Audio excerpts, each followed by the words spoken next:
Olá, boa tarde. Hoje é dia 19 de junho de 2020, são 14 horas aqui no Brasil, acredito que às 20 horas em Portugal. E hoje a gente vai conversar com minha queridíssima irmã.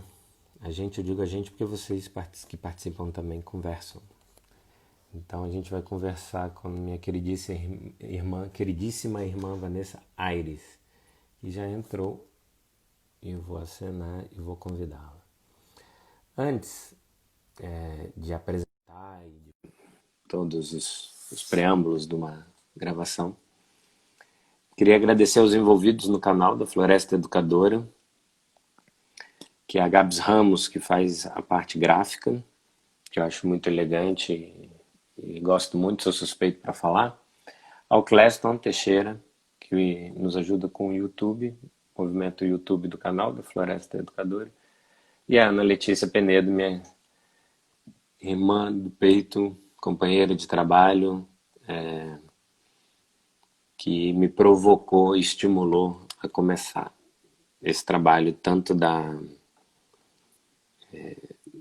Instagram, abrir o Instagram para mover, quanto para começar essa programação de lives, né? Pronto, alguma coisa que não consigo perceber por que Vanessa não conecta, mas enquanto ela vem, eu queria começar lendo um trecho de um documento que a Vanessa escreveu juntamente com, deixa eu ver, o Eduardo Santos e o Joaquim Armando Ferreira, um texto chamado Mudanças e Transições, Pessoas em Contextos. E é um trecho desse documento, desse estudo, que trabalha, né, acho que aborda psicanálise e educação, e que foi a parte do texto que me apresentou João dos Santos. Que quem me apresentou João dos Santos foi a minha querida irmã Vanessa Aires, para a gente falar do assunto brincar um direito. Que bom que você chegou. Como tá, irmã? Alô, tudo bem? Tudo bem, te ouço bem. Que Boa. lindo. Então, estavas a ouvir? Posso começar a ler? Sim.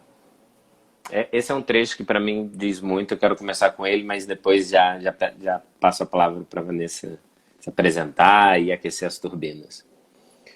Então, diz o texto: sabendo que, para João dos Santos, a base de toda a educação assenta na liberdade de experimentar, alcançando a utilização facilitada dos vários instrumentos da linguagem, que permite a aprendizagem do racional.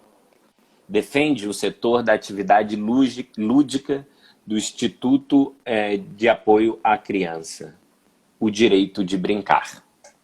Pela valorização do significado sociocultural, pedagógico e educativo que identifica no jogo e no brinquedo, independentemente do contexto, a ação da atividade lúdica centra-se em elaborar, publicar e difundir estudos, relatórios e demais documentos acerca do lúdico.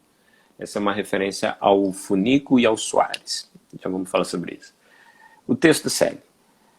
Talvez João dos Santos, com a sua noção de que o conhecimento dos objetos exige, para além da simples observação, o seu uso, desmontagem e transformação, tinha influenciado a criação deste setor em 1983.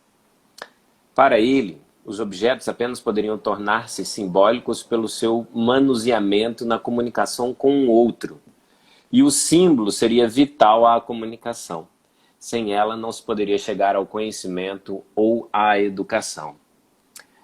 Natália Paz identifica a importância da animação lúdica como nova função educativa e social, devendo ser assegurada perante todas as crianças e todos os grupos, estando atenta a valores éticos, sistemas de comunicação e modelos patentes na sua epistemologia em dado momento da história.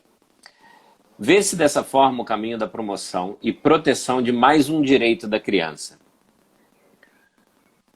A citação diz: Os Estados-partes reconhecem à criança o direito ao repouso e aos tempos livres, o direito de participar em jogos e atividades recreativas próprias da sua idade e de participar livremente na vida cultural e artística. Encorajam a organização em seu benefício, de formas adequadas, de tempos livres e de atividades recreativas, artísticas e culturais, em condição de igualdade. Essa é uma citação do artigo 31, o 31º, da Convenção sobre os Direitos da Criança. E aí termino aqui a leitura do excerto do texto que a Vanessa escreveu junto com outros dois figuras que agora não vou me lembrar o nome, Eduardo dos Santos e Francisco e Joaquim Armando Ferreira. E aí, Vanessinha querida, no meu coração, para você se apresentar, você me traz esse texto, me apresenta esse sujeito, João dos Santos, e me apresenta o Nepal. E eu acho que o Nepal te apresenta a ti como um encontro de luz. Então, já vou lançar minha pergunta sobre o Nepal. Obrigado por aceitar o convite, por estar nessa conversa comigo aqui, junto com a Ana Letícia Penedo, também no canal da Floresta Educadora. E já começamos a revelar um pouco o nosso encontro íntimo e o nosso trabalho criativo em torno da Quetiquetá. Vamos lá. Vanessinha, fala de ti. Primeiro, obrigada por me teres convidado e me desafiado a esta conversa. Conversar contigo é sempre um super, hiper, mega prazer, então eu vou só fazer de conta que estou só a falar contigo e ninguém está a ver. E eu sou a Vanessa, pelo menos esse é o meu nome. E o texto que tu partilhaste, eu vou só fazer esta referência porque há pouco falámos, não é? Para nos sentirmos, e eu disse que eu tinha lido um bocadinho do texto. A única parte do texto que eu fui reler foi exatamente, mas tal e qual, aquela que tu leste agora. Então, só para marcar esta conexão que é mesmo muito forte, não obstante eu esteja em Portugal e tu no Brasil, mas estamos ligados a esse ponto, a esse nível. E isso também apresenta um bocadinho aquilo que eu sou e aquilo que me também define e representa, que é esta conexão grande com as pessoas e com os espaços e muito com a natureza. E então eu gosto de me apresentar a começar pela infância, não é? Sou eternamente aquela criança cheia de perguntas, super curiosa, e tenho essa criança sempre muito sentada ao meu colo. A vida apresenta-se diante de mim e eu estou sempre a questionar, e às vezes é cansativo até as perguntas todas que eu faço. E quando falo com os adultos da minha vida, que nunca os conheci crianças, mas que sempre adultos, as minhas famílias, os meus amigos, sempre fui essa criança muito perguntadora. E então eu, até esse trabalho que tu referiste, e foi co-criado com dois professores que foram uma referência muito grande para mim na Faculdade de Psicologia, que é a minha formação de base, Psicologia da Educação e do Desenvolvimento. Dou especial ênfase à parte do desenvolvimento humano. Foi mesmo essa parte que me chamou a estudar a psicologia. E esses dois professores, o professor Eduardo Santos e o professor Joaquim Armando, foram assim dois grandes impulsionadores de eu acreditar naquilo que me movia e daquilo que me mexia enquanto técnica, enquanto psicóloga, enquanto pessoa. De eu acreditar em mim, não sentir que tinha que fazer um trabalho estruturado ou estruturizante daquilo que a maioria dos meus colegas estavam a fazer. E então surge exatamente esse trabalho de uma pergunta, que esse foi a publicação da minha tese de mestrado, em que eu vou à procura do João dos Santos, no Instituto de Apoio à Criança, que foi o sítio ou a instituição onde eu fiz o meu estágio curricular da psicologia. Na altura estive em Lisboa, então um ano com o projeto Rua do Instituto de Apoio à Criança, e descobri este maravilhoso projeto. É uma instituição que existe há muitos anos. Neste momento eu acho que já superaram os 30 anos de existência, e foi desenvolvido, ou seja, eles nasceram mais ou menos quando eu nasci. Eu achei isso super curioso na altura, e então foi desta pergunta: então, mas espera lá, houve alguém que sonhou este instituto, ele agora já tem estes anos todos, será que aquilo que a pessoa sonhou já se foi esquecido? Ou será que ainda está presente neste instituto? E então foi daí que eu parti para este trabalho, E esse texto que tu referencias veio dessa reflexão, portanto, aqui das perguntas. E no Instituto de Apoio à Criança, eu agora, ao teu convite para falarmos sobre o brincar e o direito do brincar, e desafiaste-me para falarmos sobre os direitos, eu lembrei esse trabalho, que foi um trabalho que me fez viajar pela Convenção Universal dos Direitos da Criança e me fez viajar pelo trabalho deste autor, que é o João dos Santos, do qual eu nunca tinha ouvido falar na Faculdade de Psicologia de Coimbra, onde eu estava a estudar Psicologia da Educação. E ele é um pedagogo de grande renome na área da educação. Aliás, eu E que encontrei os teve em trabalhos... Coimbra um foco radiador das suas ideias, não? E foi muito curioso que na Faculdade de Coimbra eu nunca ouvi falar sobre ele. Aliás, o Ninguém é material que eu profeta na encontrei... própria terra. Exato. E o material que eu encontrei dele foi na Universidade de Aveiro, na Mediateca de Aveiro, da Universidade de Aveiro. E encontrei este livrinho super fininho que se chamava mesmo Uma Utopia, um Instituto para a Criança. Ou qualquer coisa deste género. Se tiverem a oportunidade de o encontrar, é uma leitura super fácil e está tão atual. E eu na altura senti isto. Ele tinha uma utopia, ele achava que era uma utopia. E às tantas, o Instituto Esse de Apoio à artigo tu Criança está publicas aí, né? quando? Que ano de que é? Que não... 2011, 2012, Quer dizer, talvez. tu escreveste esse artigo pensando no João dos Santos, pensando que em 2011 fazia sentido, hoje em 2020 ainda faz. Muito, muito, muito. Para Então, mim faz imenso sentido.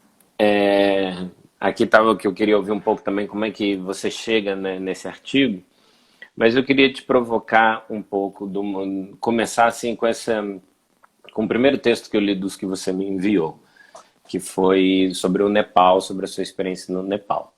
E chamo o Nepal por causa da Ketchetketá, que, dentre as coisas que a Vanessa me apresentou, muitas coisas, inclusive a Vanessa me apresentou a Vanessa Aires, né? Você conhece a Vanessa Aires? Pronto. E muitas referências, e me abriu um universo mesmo, né? Uma possibilidade de vivenciar encontros, né? Até porque me recebeu em sua casa, né? Algumas vezes. Já nem perguntava se podia ficar, né? Já ia chegando com a mochila e falou, ó, vamos trabalhar. E uma das coisas também foi a agenda da Loba, que super divulgo, difundo esse trabalho dessas meninas portuguesas que são incríveis. Quem puder também procurar a agenda da Loba, é uma agenda que trata do universo feminino de forma incrível, não tem adjetivos para dizer, e eu sempre divulgo para mulheres poderosas, né? E aquelas que estão em busca do seu poder. Obrigado por isso também. Mas voltando, sobre o Nepal, eu não fazia ideia desse contexto da sociedade nepalesa como você descreveu naquele texto. Poderia supor e tal, mas ali tem uma abertura sociológica a respeito da organização da sociedade, uma sociedade machista, é, que é organizada em castas até hoje, apesar da Convenção dos Direitos Universais do Homem, do humano, né? E como é que um país que tem na sua estrutura esse patriarcado, né, essas relações de castas, pode inspirar um projeto de educação de infância ao ar livre? Eu pergunto livre mesmo, né? E livre do pensamento, livre do pensamento livre e das amarras de gênero, e de classes sociais, né? Que a etiquetar tem isso na sua essência, de cooperação com a natureza, né? E você traz o termo que etiquetar, que é um termo em nepalês. Como que esse país te inspirou? O que nesse país te inspirou para idealizar que etiquetar? Ser a sonhadora principal da que etiquetar, junto com os malucos, que eu me incluo nisso, né? Que fazemos parte da que etiquetar. Tenho um prazer de ver que etiquetar acontecer na prática, né? Eu posso colaborar isso daqui à distância e colaboro de alguma maneira. Pois então, diga-me, como inspirou? Como que pôde isso? Então, eu acho que aquilo que eu mais vi no Nepal, ou que mais me inspirou, foi esse sentimento. É um sentimento que as crianças têm de liberdade. Não a liberdade, se calhar, como nós a falamos, de poderem ir onde querem ou de estarem, não. Isso, o que tu leste no texto, há uma grande restrição, há muitas regras, as raparigas só podem ter amigas raparigas, os rapazes também têm algum, pronto, há assim uma constante, um constante reforço de muitas limitações. Contudo, as crianças, na sua essência lá, elas sentem-se livres. Eu vi crianças a brincar na natureza. Eu estive a viver lá, é bom se calhar contextualizar, eu vivi no Nepal 7 meses, numa casa de acolhimento de crianças, em que eu estava a fazer um trabalho de voluntariado através de uma associação italiana com quem eu já vinha a trabalhar em Itália. E então eu vivi praticamente em família numa casa com 26 crianças. Eu não vivia na casa, mas passava os meus dias todos com eles. E eram crianças que eram família, elas viviam juntas, crianças desde os 4 anos até aos 16, 18, algumas. E nesse sentido, elas tinham apenas, havia um adulto, havia 3 adultos que nem sequer viviam na casa, e havia 2, na designação pré-adultos, jovens adultos, mas mais tardios adolescentes, que estavam lá, ou seja, eram crianças que viviam praticamente, a bem dizer, sozinhas. E elas organizavam-se de uma forma muito harmónica, muito orgânica e muito conectada com aquilo que a terra tinha. A comida era muito simples, elas participavam nas atividades do dia a dia, havia este sentimento de comunidade. Eu acho que foi um bocado mais isto, o sentimento de comunidade, de partilha, de cooperação entre seres, de cooperação entre pessoas, entre a natureza. Comia-se sempre Você conviveu com essas crianças, eram de que casta? Ou você várias transitou por castas. castas diferentes? Sim, sim, estas crianças, havia crianças de várias castas na casa e tínhamos várias crianças da casta Dalit, que é a casta chamada a casta dos intocáveis, que é a mais baixa de todas, que supostamente é uma casta que está muito restrita na sua liberdade, em que, por exemplo, não podem visitar a casa de amigos ou família de outras castas, não podem entrar nas casas de outras castas. As meninas e os meninos, muitas vezes, quando se está a cozinhar, não é bem-vindo, não é bem-vinda uma pessoa desta casta na cozinha, por exemplo, nem cozinha para as outras. E também Muitas não vezes se são come, atribuídos né? Não é só no espaço na cozinha, quer dizer, não se produz alimentos, não se prepara alimentos e não se consome alimentos juntos. Não se mistura. juntos, não. Não, não. É mesmo, são intocáveis de. Aquilo eu não conhecia nada disto quando fui para o Nepal. Eu não fiz assim grande trabalho de casa antes de ir para o Nepal. Tentei-me só informar da segurança e esta parte descobri com eles. E é considerados intocáveis de tão. A ideia deles é de tão repugnantes que são, nem sequer lhes queremos tocar ou que eles toquem em nada que nós vamos consumir. Isto as outras castas. E há muitas, eu nesse artigo faço um contexto das castas todas e depois as castas do Nepal são diferentes das castas da Índia, há assim algumas variantes, mas na casa onde eu estive havia várias castas. Não havia nenhuma criança, claro, de castas mais consideradas superiores, vamos pôr isto entre parênteses, mas havia algumas crianças desta casta mais baixa.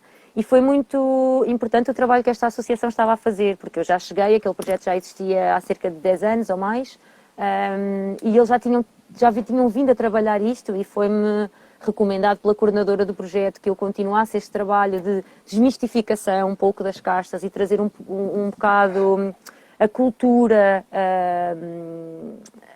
no sentido além das castas e desafiá-los nisto, por exemplo, através das castas, eles na casa, eles entravam nos quartos uns dos outros, eles viviam todos juntos e estavam na cozinha, eles ajudavam a cozinhar. Mas, por exemplo, a cozinheira, que era a mãe deles, a grande avó, ela tinha assim algumas reticências de algumas meninas poderem ajudá-la na cozinha por serem dessa casta, da casta Dalit. Havia algum preconceito, havia alguma discriminação, era muito subtil, principalmente na nossa presença, na presença do branco, não é? Mas existia às vezes assim algum preconceito. Quando tudo estava a ser trabalhado nesta instituição e nesta casa, E por aí não se sentia tanto. Mas eu ouvia muitas histórias, as meninas contavam-me histórias, ou às vezes havia coisas que aconteciam que eu não percebia, e eu quando ia tentar perceber, o motivo era a casta, por exemplo. E isso tocou-me bastante, eu acho que acaba por também inspirar. Se aqui nem sequer temos isso, então porquê é que pomos tantas limitações e tiramos tanta liberdade às pessoas e principalmente às crianças, não é? Então é um bocadinho essa reflexão que também me chegou. Quer dizer, eu me lembro que no meu começo de carreira de ator, quando estava ali no começo do coletivo teatral Sala Preta, fundando esse grupo, essa ideia, esse caminho, nós fomos fazer uma turnê pela fronteira do Equador com a Colômbia, um cordão fronteiriço assim que passa da Amazônia, sobe a Cordilheira dos Andes e tem a parte da costa, né? O Equador é um país, né, pequeno em relação ao Brasil, vamos dizer, né? Quer dizer, em relação ao Brasil, muitos países são pequenos. Mas era uma faixa estreita, mas a viagem era longa. E ali havia muitos conflitos políticos, há até hoje. E quando eu cheguei lá, é que eu pensei que eu não trabalhava a periferia da minha cidade, né? Trabalhei na periferia do mundo, ou no peri, né? Na linha de transição de um país para outro, que é extremamente conflituosa, e não conseguia fazer isso na minha própria cidade, que é uma cidade pequena, que é aqui Barra Mansa, no interior do estado do Rio. Mas essa trajetória de João dos Santos e Nepal me despertou a pergunta se há no Nepal o esforço para o direito das crianças. Haveria a possibilidade de ter um Instituto das Crianças, de apoio às crianças no Nepal. Se não, como é que é feito esse...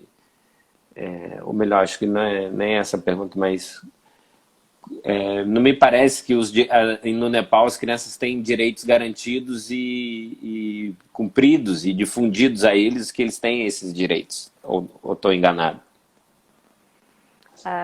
Não é muito difundido, mas existem. Maioritariamente esse trabalho, uma vez que o Nepal é considerado um país em vias de desenvolvimento, não é? Um país subdesenvolvido, seja lá o que isso quer dizer. Esse trabalho é muito feito e assegurado pela Unicef, instituições, ONGs e instituições deste género. A Unicef está presente no Nepal e tem um trabalho ativo. Há uma associação também italiana que é a Ásia, chama-se mesmo Ásia, e tem feito um trabalho incrível. A Save the Children também está presente no Nepal e também trabalha muito os direitos da criança. A SOS Children's Village também está presente no Nepal e tem várias casas de acolhimento de crianças pelo Nepal fora. Mas a infância no Nepal é muito sensível, porque nós temos ainda uma presença muito grande de casamentos né, que são casos claros de pedofilia, não é? Crianças que são combinadas de casar com homens mais velhos e que saem das escolas, não terminam a educação e vão casar, vão com o objetivo de ter filhos e não acabam a sua educação. E existe também uma rigidez muito grande a nível da educação, pois o modelo que existe no Nepal de educação é muito inspirado no modelo americano, portanto, desde o kindergarten até ao high school, não é? E eu também exploro um bocadinho isso, os níveis de educação nesse artigo.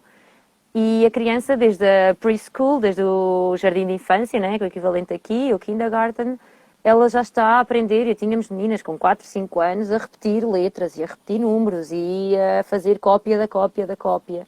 E a fazer, eu visitei várias escolas e participei de algumas aulas, era sempre muito convidada e havia muito o ensino via papagaio, né? E isso eu conectou-me muito com aqui e fez-me questionar. Bolas, até aqui no Nepal as crianças estão a aprender desta forma, né? E então a infância no Nepal muito está em perigo. Eu, antes de ir para o Nepal, uma das coisas que eu estudei algumas coisas, não a parte das castas, mas, por exemplo, li um livro, que eu agora não me recordo do título, mas depois eu posso partilhar, que é de um explorador, de um americano que foi ao Nepal fazer uma viagem de trekking, que é muitas vezes o que chama as pessoas ao Nepal, é ir fazer os trekkings no Everest, nas Annapurnas e por aí fora. E ele foi simplesmente fazer uma dessas viagens e às tantas, no caminho, ele conheceu uma ou outra instituições que faziam acolhimento de crianças, supostamente orfanatos, e ele percebeu que havia ali um trabalho que ele podia fazer, ele gostava de ser voluntário, então foi voluntariar-se para um orfanato no Nepal. Ao longo do período em que ele estava nestes orfanatos e foi conhecendo a história, ele percebeu que havia um negócio montado, e isto existiu durante muitos anos, ainda há alguns sítios que é assim que acontece, era um negócio montado à volta do convidar estrangeiros para virem fazer voluntariado, em que eles pagavam o seu voluntariado, havia dinheiro para estas pessoas, estes magnatas, digamos assim, em que eles iam às aldeias, mais na altura da guerra colonial no Nepal, também é uma história muito interessante de ir pesquisar, em que eles iam às aldeias prometendo a salvação destas crianças às famílias, então compravam claramente as crianças às famílias, as famílias estavam em grandes dificuldades económicas, então eles compravam as crianças, garantindo às famílias que lhes iam dar um futuro promissor, que lhes iam dar educação, que lhes iam dar uma casa, que lhes iam dar condições espetaculares e que iam para a capital, para Katmandu, e então isso seria o que as ia salvar, digamos assim. E as famílias acreditavam, entregavam os seus filhos, e às tantas, quando estas crianças chegavam às instituições, as crianças eram simplesmente aglomeradas em casas cheias de crianças, sem pessoal especializado. Estes voluntários vinham e às vezes nem sequer tinham formação de voluntariado, não tinham preparação nenhuma, eram um rodopio de voluntários, pois quantos mais tivessem, mais dinheiro faziam, e as crianças eram entregues à sua sorte. E este autor, eu tenho pena de agora não me lembrar do nome dele, mas este autor conta isto muito bem, explora isto muito bem. E eu li este livro antes de ir para o Nepal, antes de chegar ao Nepal, porque eu ia supostamente trabalhar num contexto parecido, não é? Numa casa de acolhimento de crianças. E aquilo foi assim o meu mote de abertura das infâncias no Nepal. E isto acontece. Eu depois falei com vários locais, falei com a coordenadora que já, agora neste momento a Cláudia já lá vive quase há 10 anos, mas na altura estava a viver há 5. Para contextualizar que eu estive no Nepal entre 2014 e 2015. E isto era uma realidade que ainda acontecia em alguns orfanatos de Katmandu. E é uma questão que está a ser muito falada. Portanto, desde meninas que são postas a casar antes de terem idade sequer de sentirem-se mulheres, desde instituições que são criadas com um chavão só para se fazer dinheiro e pôr em causa o crescimento das crianças, desde crianças, homens e meninos e meninas que são postos a trabalhar, por exemplo, desde as 5 ou 6 da manhã, a trabalhar no campo até às 10 e depois vão à escola e depois vêm da escola mais cedo, ou outros que nem sequer vão à escola para conseguirem trabalhar na terra com a família, porque é daí que vem o dinheiro. Por aí há assim um sem número de... Depois a questão das meninas, toda a questão da menstruação, é uma questão que está a ser trabalhada também por muitas instituições. Há algumas instituições muito boas a trabalhar esta questão com a população nepalesa e principalmente com as mulheres nepalesas, porque a menstruação é ainda vista da forma como era vista aqui em Portugal, se calhar há 50 anos, pelo menos a minha mãe contava-me essas histórias. Então, eu quando lá cheguei fui confrontada com esta realidade. Mas até hoje encontramos meninos e meninas, né, que entendem esse período de maneira muito distanciada. Precisamos distanciar esse assunto. Pronto. Exato. Quer concluir esse raciocínio? Eu posso lançar uma Não, provocação? eu só queria... isto são meia dúzia de exemplos, mas sim, daqui podem vir mais as infâncias no Nepal. Quantos dias a gente vai ficar fazendo live aqui? Exato, dá tema para muitos dias. Porque o que eu queria entrar agora é voltar ao Instituto de Apoio à Criança, que ainda existe em Portugal. Sim, sim. Você esteve lá e pronto. Não me lembro de ter conhecido, ou pelo menos ter cruzado com esse instituto, talvez não tivesse no meu radar de busca no período que eu aí estive. E no texto que você me enviou, toca numa coisa muito importante que eu entendi que foi o João dos Santos que tocou, que é na questão da relação da voz da comunidade e dos técnicos especialistas, porque nesses assuntos mais técnicos em relação à infância e à saúde, aí tem uma parte que fala da educação higiênica, né, que molda as rotinas do desenvolvimento e os ritmos de desenvolvimento, né? Foi assim na Revolução Industrial que estimulou o trabalho, né, infantil, e depois começa a perceber que esse mercado mesmo começa a perceber que vou pegar o exemplo do Nepal para explorar isso, essa imagem, né, de comprar as crianças e organizá-las para o trabalho.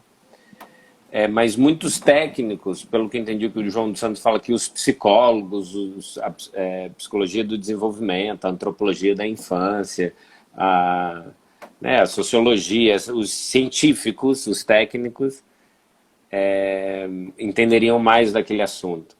E quando eles entram no contexto de comunidade, os técnicos, na maioria das vezes concluem que o ideal é ouvir a comunidade. Quer dizer, porque no assunto educação a gente está sempre a convocar, a educação de infância principalmente, os direitos da infância, a gente está sempre a convocar a família. A família está sempre de eterna vigilância na escola. E a escola está sempre fazendo uma eterna vigilância nas famílias. Sobre o papel de cada um, que cada uma tem na educação das crianças, né? Então, você percebe um pouco isso com você quando você ficou especialista na educação de infância, no desenvolvimento da infância, e tanto que resolveu organizar uma comunidade que fala por si mesma em detrimento da especialização, a especialidade do técnico no assunto. Me expliquei ou baguncei o alcoreto? Não, eu estou-te a perceber. Pois, eu acho que tocas num ponto que, pronto, dá mais uma vez pano para mangas, mas é isso, eu acho que... Podemos ficar aqui os próximos 30 minutos só nessa questão, tem aqui um conjunto, mas Okay. podemos ficar só nela. Há muito esta divisão, não é? Esta separação. O que é família, o que é instituição. E depois elas comunicam às vezes e dançam quase só de olho, né? A verem-se é que dançam e esquecem-se que o dançar é preciso contacto. E agora ainda mais esta questão se coloca, tendo em conta o contexto atual de saúde pública, em que já eram as famílias deixadas à porta, mas muito com esse olho da instituição, o que é que será que se passa naquela casa? E os próprios pais, o que é que será que se passa naquela escola que eu nem consigo lá entrar dentro, não é? E agora muito mais. Os pais deixados à porta das escolas, as escolas não permitindo que eles entrem, não haver esta permeabilidade. E eu acho que a etiqueta procura mesmo isso. O que tu disseste, falar por si mesma, em que não existe sequer porta. E às vezes somos questionados, já tivemos no início mais, mas e o cadeado e não cadeado, e se fechamos a porta, e se temos o dedo, e se temos o cartão, e como é que se entra, e não sei o quê. E a nossa posição, e muito vem das minhas convicções, é que a escola, para já, se for escola, mesmo a sério, tem que ser permeável e tem que estar aberta. E há muitos exemplos de escolas que eu visitei na Indonésia, em Bali, a Green School. Sim, tem um portão de segurança, mas tudo lá dentro não há portas, nem sequer há paredes. É um imenso edifício de bambu em que há esta permeabilidade e os pais entram e é mais para separar quem não é da comunidade da escola, aquele portão, do que propriamente os pais do espaço. Portanto, nós aqui tentamos isso, mais do que nós estarmos a tentar procurar as famílias e perceber e tentar estudar quase as famílias, o que é que aquela família faz ou não faz, o que é que aquela criança faz em casa, não. A própria família está cá. A família vive momentos de família na Ketiquetá, no espaço físico da Ketiquetá. E às vezes o espaço físico da Ketiquetá não é propriamente a floresta aqui em Aveiro. Às vezes o espaço físico da Ketiquetá é uma conversa por telefone que temos com os pais ou que temos com as famílias. Às vezes o espaço físico é um encontro que fazemos no parque. Ou às vezes o espaço físico da Ketiquetá é aquele momento em que os técnicos da comunidade estão a conversar entre si e surge a criança ali, não é? Nós estamos a falar sobre a criança, estamos a tentar refletir sobre a criança. E então sim, na Ketiquetá há esta permeabilização, ou então procuramos que ela exista, esta permeabilização, em que não há bem distinção do que é que são os técnicos e o que é que são os pais. Existe uma comunidade. E isto nós defendemos muito e no único vídeo que temos, que é uma reportagem da nossa inauguração, a Gisela Dias, a minha grande parceira neste projeto, menciona que é aquele provérbio africano, não é? Para educar uma criança é preciso uma comunidade. E é muito aquilo que o João dos Santos também fala. Ele fala muito desta necessidade de comunidade, das pessoas estarem juntas, não é? Porque até parece que andou-se, nem sei se é para trás ou para a frente, mas andou-se claramente para o lado, que é a comunidade devia estar toda junta a trabalhar a criança e a desenvolver-se com a criança, não é a comunidade a desenvolver-se com a criança, não é a comunidade a desenvolver a criança. A comunidade desenvolve-se com a criança e a criança com a comunidade. É tudo sempre recíproco, é sempre vice-versa, de um lado para o outro. E então andou-se para o lado, desviou-se completamente esta percepção, que é os técnicos vão dizer como é que os pais vão de fazer, os pais dizem como é que acham que sentem que querem fazer, vem a criança no meio e ninguém a ouve, ainda tenta falar mas ninguém a ouve, ou porque é insolente, ou porque é mal educada, ou porque inventa o que tu quiseres, é logo rotulada, portanto são vários rótulos que a criança tem, então à base, na partida, ninguém ouve a criança, e isso também é muito, também aprofundo um bocadinho essa parte no artigo. E o Instituto de Apoio à Criança tem um papel muito importante nesta parte, que é o superior interesse da criança, que inclusive foi definido legalmente e está na lei portuguesa e é considerado em muitos casos de trabalho com a criança, em que vem convidar para que a criança seja escutada. Mas vejamos, isto o João dos Santos discute muito que é, mas é mesmo preciso estar escrito na lei que a criança tem que ser escutada? Isto não é questão, não é óbvio. Se somos todos escutados, todos nós andamos a querer ser ouvidos. E a criança é ignorada, muitas vezes. E aqui posso Então, ler sim. o que diz a Declaração Sim, sim. Universal dos Direitos da Criança, declara textualmente, né, que o interesse superior da criança deverá ser o interesse diretor daqueles que têm responsabilidade por sua educação e orientação. Tal responsabilidade incumbe, em primeira instância, a seus pais. Sim. E se formos a ver a parte mais holística ou a parte mais mágica, que eu acredito muito nessa parte das energias e assim, a criança no fundo escolheu aqueles pais, não é? E aqueles pais escolheram aquela criança. Isto pode ser muito esotérico para algumas mentes, mas eu convido a estarem abertos a escutar isto. E então, se eu fui escolhido enquanto mãe ou enquanto pai por esta criança para vir viver neste mundo e desenvolver-me neste mundo, o trabalho que eu tenho que fazer, ou o meu crescimento, o meu desenvolvimento, passa por todos os desafios que acompanho. Então, eu confiei nestas pessoas para serem meus pais.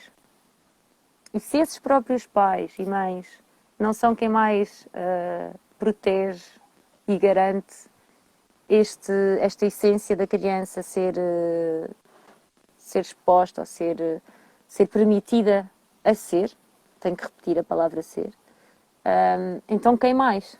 Se os próprios pais não garantem isto, esta escuta, quem mais? Mas A aí também criança vamos entrar decidiu nascer ali, não é? vamos entrar também numa pergunta que seria por que os próprios pais não garantem? O que aconteceu na organização da sociedade, no comportamento da sociedade que fez com que os pais não soubessem garantir, não soubessem que tem que garantir, não despertar neles o desejo por garantir esse ser, né, na criança. E aí acho que entra o papel das comunidades de aprendizagem ou daquilo que pode ser conhecido também como escola ou a percepção da natureza. E acho que quando eu trago também você para o assunto no direito do brincar, que etiquetar tem uma cooperação pela natureza e o direito à natureza é muito caro, né, nos direitos universais do homem ou da humanidade, eu sempre digo assim. E não tem o direito da natureza, né? O direito da natureza brincar. Não é só o direito da criança a brincar, né? O acesso à família, o direito da natureza de ser parte da nossa família e nós sermos parte da família natureza. E aí tem que citar o Michel Serres, né, o Serres, com um contrato natural, onde ele fala do direito da natureza. A natureza tem seus próprios direitos, ela precisa ser incluída nesse lugar dos direitos. É um assunto, os direitos da criança é um assunto que eu domino um pouco, perto do que eu gostaria de dominar. Eu queria ser aprofundar mais, né, no tema. Talvez por isso deixe você falar mais, que você é entendida do assunto e eu não estou muito nesse assunto. Mas onde eu queria tocar que é que etiquetar na sua organização pensou na organização do espaço para garantir esse direito, tanto da natureza quanto da criança.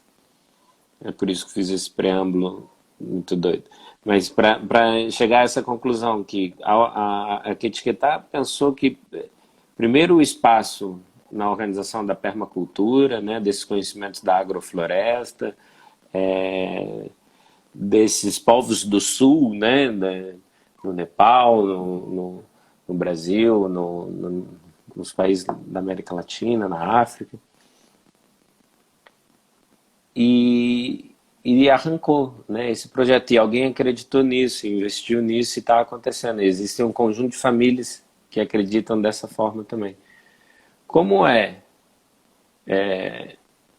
esse espaço que garante esses direitos, onde crianças, adultos e a natureza estão em contexto educativo, aí em Matadussos, em Aveiro, né, num quintal pequenino, né? Eu vou dizer pequenino, mas é grande em sonhos, é um imenso mínimo, né? Aquele pequeno que é do tamanho de todo um continente.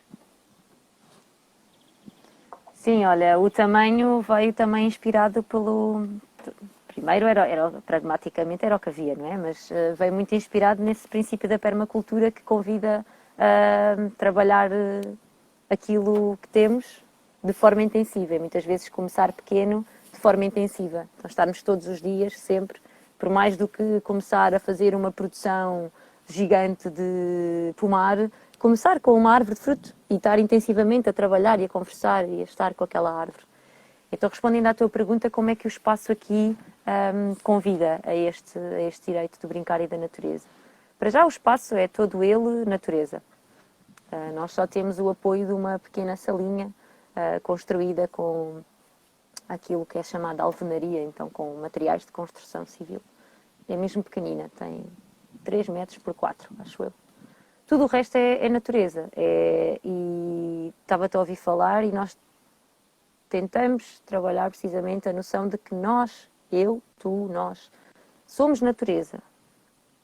Podemos usar as preposições todas, que tu és incrível a usar essas preposições todas, dá para fazer a lenga-lenga das preposições da escola primária e pôr à frente natureza. Mais do que isso, pode-se pôr o verbo, que é o verbo ser. Eu, tu, nós somos natureza. E então aqui nós fomos convidados a encontrar isso. E começa logo por o espaço nos convidar a mergulhar pela floresta. A entrada é feita pela floresta. E a criança, pais, são todos expostos ao mesmo contexto de entrada. Não existe um caminho para pais, um caminho para crianças. Não existe.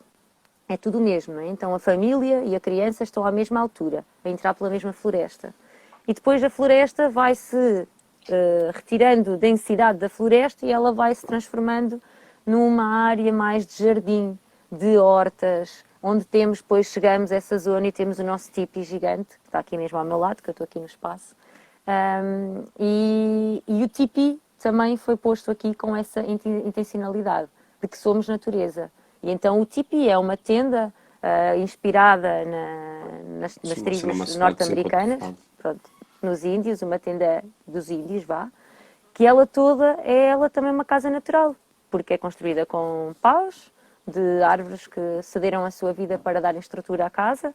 Tem uma lona que é com base em algodão, portanto é uma fibra natural, e ela é uma casa viva, é uma casa que respira, passa-lhe vento dentro, passa-lhe vento fora, ela tem fogo, nós fazemos fogueiras dentro da tipi, com toda a segurança que exige, e então o fogo também está presente, e ela protege-nos da chuva, porque o ser humano, se estiver sempre à chuva, não consegue sobreviver, não é? Então protege-nos da chuva e dá-nos aquele aconchego. Então o espaço foi desenhado para esse sentido, em que todos tinham a mesma experiência ao chegar e que era proporcionado precisamente natureza a todas as famílias que estão connosco. Nós garantimos que pelo menos há aqueles 10 minutos, que são 5 minutos a subir, 5 minutos a descer a floresta, que estão na natureza.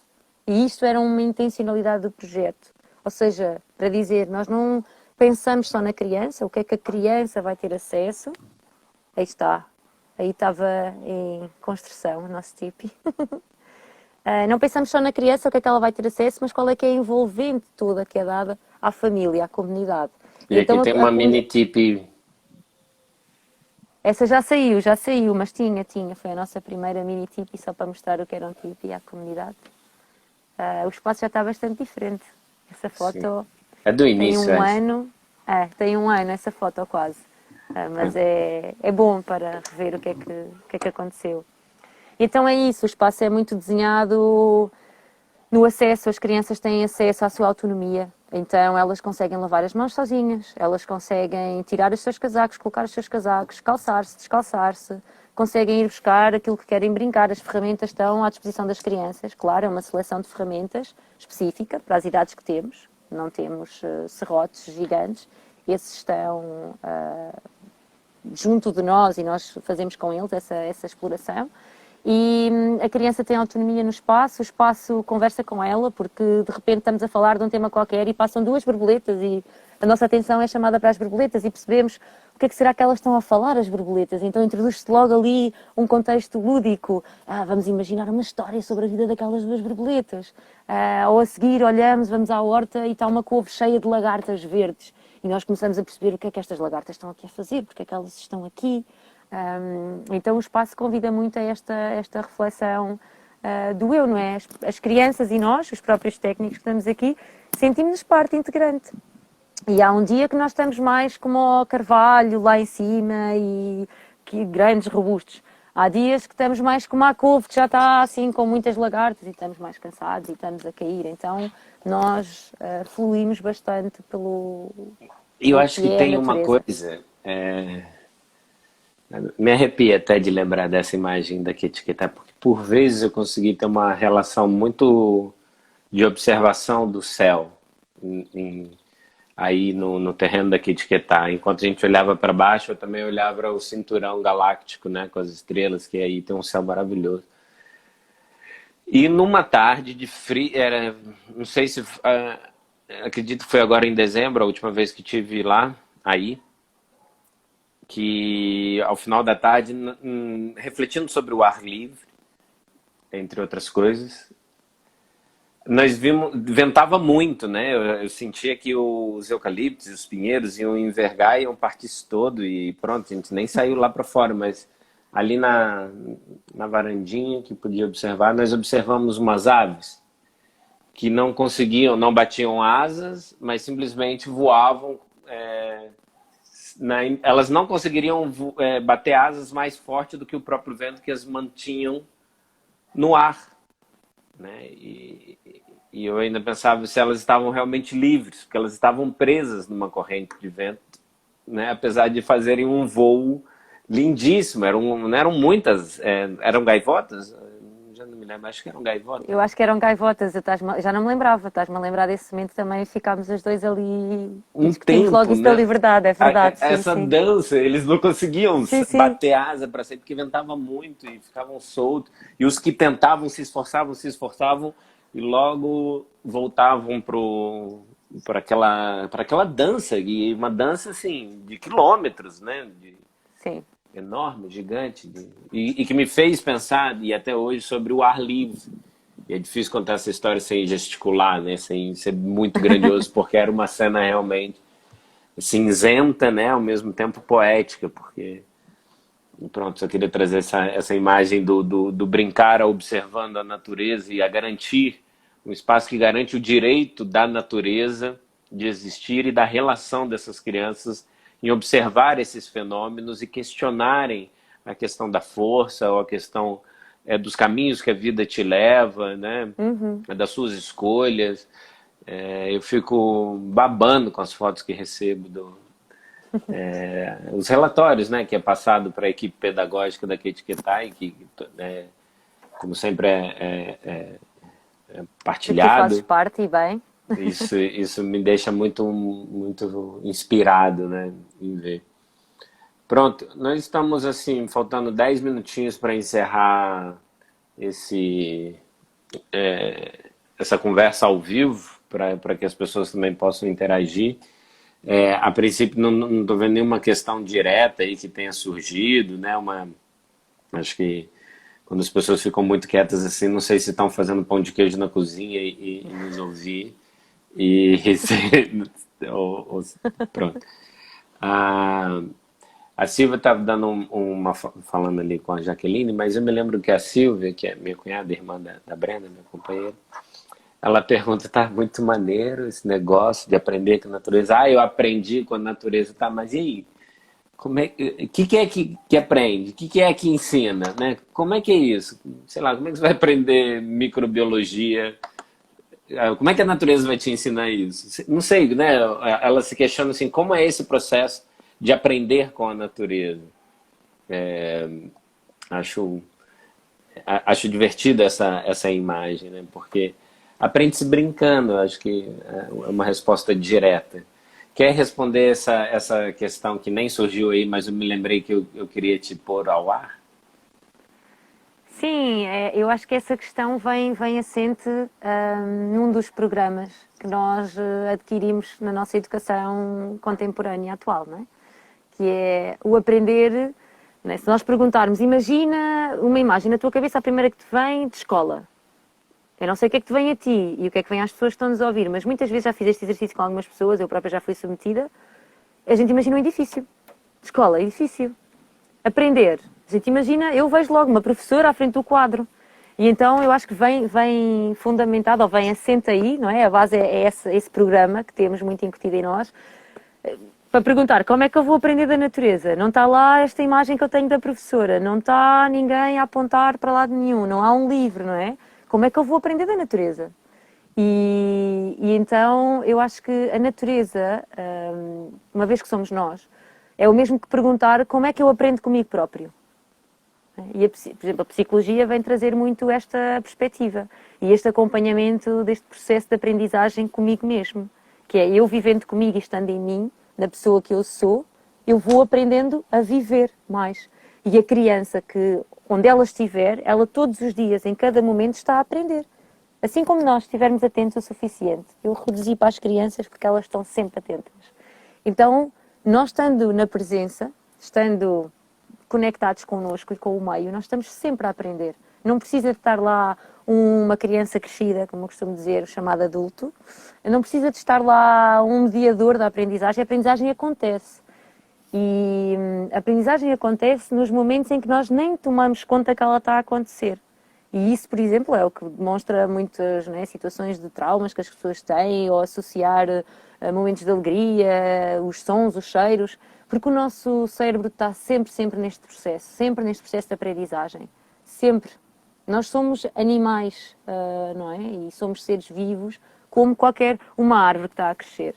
Ela está sempre a aprender, ela não cresce sempre na mesma direção. Se vocês repararem com atenção, há árvores que até dão grandes voltas. Nós temos aqui uma que nós adoramos, um eucalipto na Ketiquetá, que ele é bem torto.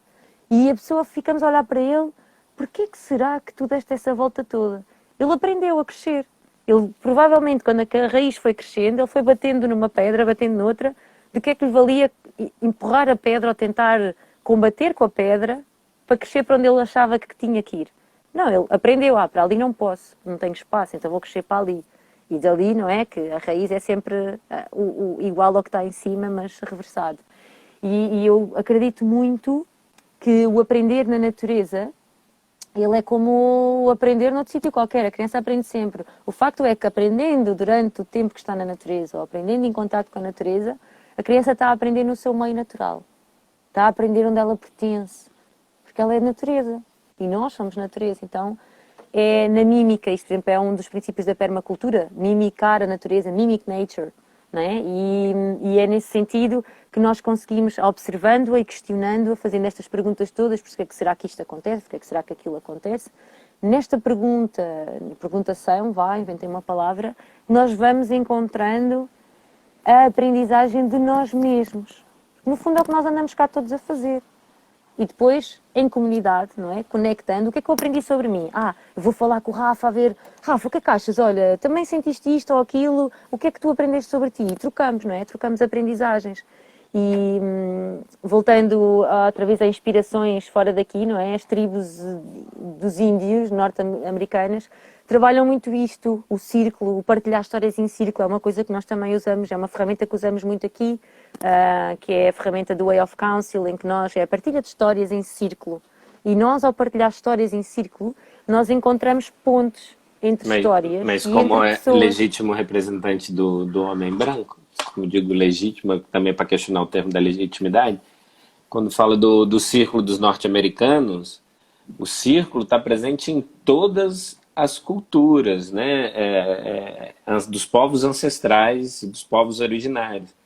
Somente os brancos que não fazem o círculo, que botaram todo mundo de frente. Então, assim, os africanos abaixo do Sim, Saara, sim. os norte-americanos, os indígenas, os hindus, os astecas, os Todos. australianos, somente os brancos que não fazem, que botaram todos enfileirados para cultuar, para estar preso, para jogar jogos, para aprender, para desenvolver capacidades assim.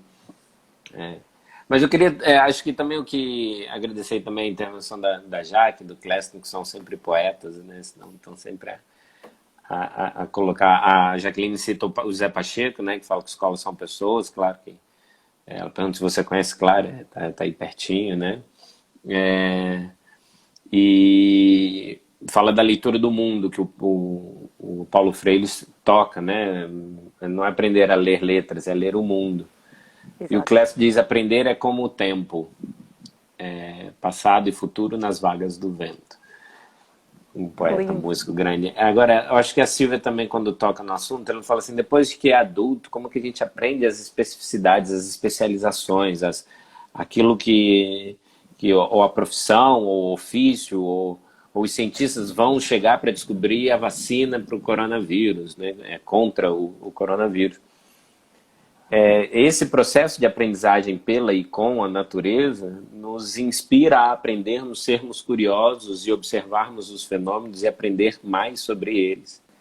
Por isso que quando o fenômeno de estarmos presos dentro de casa agora, as crianças estarem impedidas de sair, agora na realidade portuguesa a educação infantil, né, a educação de infância está a ser a primeira a regressar, por outras razões, talvez menos por causa das crianças, mais por causa dos pais que precisam voltar para o mercado de trabalho, acredito eu, você pode me corrigir. Mas é nesse momento que impulsiona o desejo de aprender. Uma criança de 12, 13 anos poderia realmente descobrir, estudar o que já foi estudado e descobrir de forma criativa a vacina. Pronto. Porque observou esse fenômeno que aconteceu com ela. E ela é exercitada a aprender os fenômenos junto à natureza. Então, eu não sei se a Silvia continua com essas questões, mas acho que vai trazer outras questões. Minha querida, tem tanto para a gente conversar, né, menina? E já estou sendo avisado que temos 1 minuto e 40 segundos para encerrar a nossa fala. Eu te agradeço imenso a generosidade Obrigada de a estar ti. aqui e deixo aberto para ti para se despedir como queiras. Eu agradeço o teu tempo e agradeço as pessoas que estão aqui connosco. Estou disponível para conversar sempre sobre crianças e infâncias e brincadeiras e direitos. É um tópico que adoro, não é? É a minha paixão. E a Etiqueta está aqui, em Aveiro, com o seu primeiro ninho e em breve vamos expandir para Monchique, onde teremos também um segundo ninho, um cogumelo, como nós costumamos dizer. E estão todos convidados a poderem se juntar a nós em Monchique, ou virem-nos visitar aqui, basta nos contactarem diretamente nas redes. E é isso, estou disponível para conversar sobre estas coisas e certamente nós iremos continuar estas conversas mesmo fora do live, meu irmão. Irmã Obrigada. querida, beijinho e até uma Abraço. próxima. Muita luz para esse projeto. Continue no terreno, que em breve já estou aí para te dar um abracinho.